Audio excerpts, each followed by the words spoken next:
Nyanyian Sunyi Sri Wening. Bab 8 Sekar Arum terperangkap. Sore itu langit menggantung kelabu, seolah enggan memberi cahaya pada halaman rumah panggung yang jadi saksi banyak perselisihan. Sekar Arum berdiri di serambi, kain kebayanya jatuh teratur di pinggang, wajahnya dipulas tipis agar tetap tampak anggun di hadapan siapapun yang lewat. Tapi dalam sorot matanya, ada resah yang tak mudah disembunyikan. Sejak pagi tadi, Gagak Kukila mondar-mandir di balai desa, suaranya menggelegar, menuntut hak dan kehormatan, namun anehnya, tidak ada lagi orang yang menunduk dengan takut seperti dulu. Ia mengingat jelas bagaimana dahulu tiap langkah Gagak Kukila mampu membuat orang-orang bergidik. Nama itu bagaikan bayangan burung hitam yang menutupi cahaya, kemanapun ia pergi, bisik-bisik mereda, dan orang-orang memilih diam. Namun kini, saat suaranya melayang di udara, banyak yang justru menatap dengan pandangan bosan, bahkan ada yang berani berbisik tanpa rasa gentar. Sekar Arum, yang selama ini berdiri di belakangnya, mulai merasakan pergeseran itu. Kenapa mereka tidak tunduk lagi? Bisik Sekar Arum pada dirinya sendiri. Di beranda balai desa, ia melihat Gagak Kukila duduk dengan dada membusung, berusaha menampilkan keperkasaannya. Tapi ketika salah seorang tetua adat menanggapi dengan nada datar, Gagak Kukila justru kehilangan pijakan kata. Ia mengulang-ulang argumen yang sama, tentang darah dan hak, tentang garis keturunan, seakan itu satu-satunya tameng yang tersisa. Sekar Arum menggenggam ujung selendangnya erat. Ada sesuatu yang janggal. Gagak Kukila bukan lagi lelaki yang dulu ia lihat mampu menaklukkan ruang dengan sekali tatap. Hari itu, tatapan orang justru membelah tubuhnya, menguliti keangkuhan yang mulai terlihat rapuh. Ketika sidang adat ditutup sementara, Gagak Kukila melangkah keluar.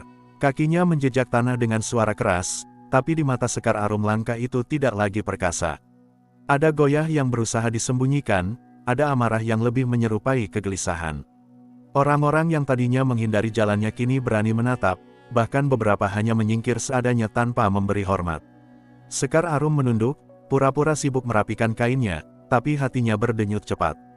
Apakah ini pertanda? Apakah Gagak Kukila benar-benar tidak sekuat yang ia bayangkan selama ini? Ia teringat saat pertama kali memutuskan berdiri di sisinya. Gagak Kukila tampak seperti batu karang yang tak bisa digeser gelombang. Sekar Arum, yang haus pada nama besar dan perlindungan, merasa aman di balik bayangannya.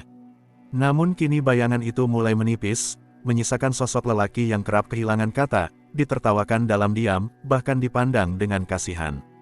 Sekar Arum, suara Gagak Kukila memanggil, berat dan serak. Ia menoleh cepat, menahan degup jantung. Gagak Kukila mendekat, wajahnya merah karena marah yang tak tersalur. Jangan kau dengar bisik-bisik mereka. Semua ini hanya ujian kecil. Aku tetap yang paling berhak. Sekar Arum tersenyum tipis, mencoba menyembunyikan getar di bibirnya. Ia menunduk hormat, tapi dalam hati benih keraguan sudah tertanam. Untuk pertama kalinya, ia melihat lelaki itu bukan sebagai penguasa, melainkan sebagai manusia biasa, lelah, rapuh, dan mulai kehilangan gengsi. Malam turun lebih cepat dari biasanya. Angin dari sawah membawa dingin yang menusuk tulang, membuat lampu-lampu minyak di serambi rumah bergoyang pelan. Sekar Arum duduk di sisi Gagak Kukila, yang masih mengomel panjang tentang bagaimana adat bisa diperdaya dengan uang, tentang saksi-saksi yang bisa dibeli, tentang tetua yang suatu saat akan tunduk padanya. Kata-kata itu berulang, seperti gonggongan anjing di kejauhan, nyaring, tapi tak lagi menakutkan. Sekar Arum mendengarkan, namun telinganya tak lagi sepenuhnya percaya. Di sela-sela suara Gagak Kukila, ia mendengar gema lain, suara tetua adat siang tadi yang berkata, orang yang abai pada asuh, kehilangan separuh haknya.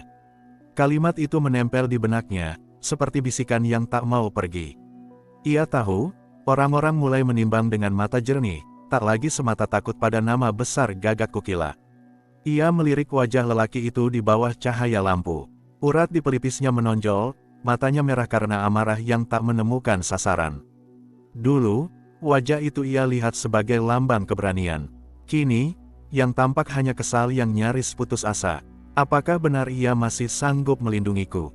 Pertanyaan itu bergulir tanpa suara. Di luar rumah, beberapa tetangga sengaja berjalan pelan melewati pekarangan, pura-pura hendak mengambil air di sumur, padahal jelas ingin mendengar. Mereka tak lagi takut jika Gagak Kukila mendapati mereka menguping. Ada keberanian baru yang tumbuh di sekitar, keberanian yang lahir dari melihat rapuhnya seorang lelaki yang dulu diagungkan. Sekar Arum merasa dadanya sesak. Ia terperangkap dalam pilihan, tetap berdiri di sisi Gagak Kukila dengan segala kebanggaan yang perlahan keropos, atau mulai mencari celah untuk menyelamatkan dirinya dari kapal yang mungkin akan karam. Namun ia tahu, melepas gengsi yang sudah ia bangun bersama nama besar Gagak Kukila tidak semudah memutar badan dan pergi. Orang sudah melihatnya sebagai sekutu, jatuhnya Gagak Kukila bisa menyeret namanya sendiri. Gagak Kukila meletakkan tangan beratnya di atas lutut Sekar Arum. "Jangan gentar," katanya, berusaha terdengar meyakinkan. "Mereka hanya mencoba menguji. Esok atau lusa, semua akan kembali tunduk." Sekar Arum tersenyum hambar. Ia menunduk, tapi matanya tak mampu menyembunyikan keraguan. Kata-kata itu kosong, sama kosongnya dengan janji-janji yang pernah ia dengar dari lelaki lain yang akhirnya tumbang di tengah jalan. Angin makin kencang, menimbulkan bunyi desit di dinding kayu. Sekar Arum merapatkan selendangnya, seolah mencari hangat yang tak ia temukan dari sosok di sampingnya. Dalam hati, ia mulai menyadari, Gagak Kukila bukan batu karang, melainkan pasir yang perlahan terkikis gelombang. Dan jika ia tetap berpaut, cepat atau lambat ia pun akan tenggelam bersama runtuhnya gengsi itu. Malam itu, Sekar Arum tak bisa memejamkan mata. Bayangan tatapan orang-orang, senyum sinis yang disembunyikan, dan bisik-bisik yang menggerogoti nama Gagak Kukila, semuanya bergema di kepalanya. Untuk pertama kali sejak memilih berdiri di sisinya, Sekar Arum merasa takut, bukan pada musuh di luar, melainkan pada rapuhnya orang yang ia anggap pelindung. Pagi menjelang dengan cahaya pucat, menyingkap desa yang baru saja diguyur hujan malam tadi. Jalan tanah licin, menyisakan jejak kaki yang bercampur dengan ceceran daun pisang dan lumpur. Di pasar, hiruk-pikuk suara mulai bangkit, pedagang sayur menata ikatan kangkung, tukang ikan menjerit menawarkan dagangan, sementara ibu-ibu saling bertukar kabar seperti arus sungai yang tak pernah berhenti. Di sanalah Sri Wuning berdiri, dengan kain jarik sederhana, wajah tanpa hiasan mencolok. Namun bukan penampilannya yang membuat orang-orang menoleh, melainkan cara ia bicara. Suaranya tenang, penuh jeda, tapi setiap kalimat membawa duri yang menyelip di hati siapapun yang mendengar. "Kasihan sekali," ya, ucapnya lirih kepada seorang pedagang beras. Ada yang merasa dilindungi lelaki besar, padahal lelakinya sendiri sudah ditinggalkan wibawa. Pedagang itu terkekeh, menutup mulutnya dengan tangan agar tidak terdengar keras. Tetapi tawa kecil itu cukup untuk menyebarkan rasa penasaran. Segera, 2-3 orang lain ikut mendekat, pura-pura memilih sayur, padahal ingin mendengar lebih banyak. Sri Wuning tidak pernah menyebut nama. Ia pandai menabur benih tanpa menunjukkan siapa yang ia maksud. Orang bilang, lanjutnya, jika batu karang sudah mulai retak, maka lumut dan kerikil pun berani tumbuh di atasnya. Begitu juga seorang lelaki, jika benar ia kuat, tak mungkin semua orang berani bicara di belakang. Kalimat itu meluncur lembut, tapi artinya jelas. Orang-orang mulai berbisik, mengaitkan ucapannya dengan Gagak Kukila dan perempuan yang selalu berjalan di sisinya. Nama Sekar Arum bergetar di udara, tak diucapkan, tapi dipahami. Di sudut pasar, seorang ibu muda menambahkan dengan tawa pelan, "Ah, yang kau maksud itu pasti yang kemarin bersuara keras di balai desa, tapi pulangnya pucat seperti kehilangan darah." Bisik-bisik berubah jadi riuh kecil. Tawa berderai, tangan-tangan sibuk menutup mulut seolah ingin menyembunyikan kegembiraan mereka melihat orang yang dulu angkuh kini jadi bahan ejekan. Sri Wuning tidak ikut tertawa. Ia hanya tersenyum tipis, seakan ucapannya bukan apa-apa, hanya obrolan ringan yang kebetulan lewat. Tapi justru sikap itulah yang membuat kata-katanya semakin dipercaya. Orang menganggapnya saksi mata, perempuan yang berani, sekaligus cerdas memilih kata. Tak lama, kabar itu menyebar. Dari pasar ke sumur, dari sumur ke balai-balai rumah, sampai akhirnya nyaris setiap orang membicarakan hal yang sama. Sekar Arum bukan lagi perempuan yang berdiri di sisi lelaki kuat, melainkan sekadar bayangan yang ikut menanggung aib.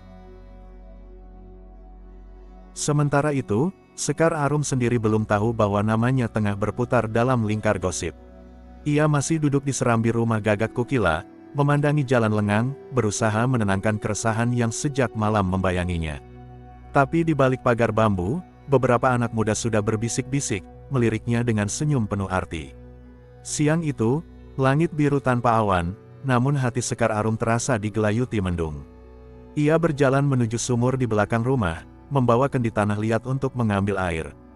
Dari kejauhan ia sudah mendengar suara perempuan-perempuan desa bercakap, riuh seperti burung-burung pipit di dahan padi.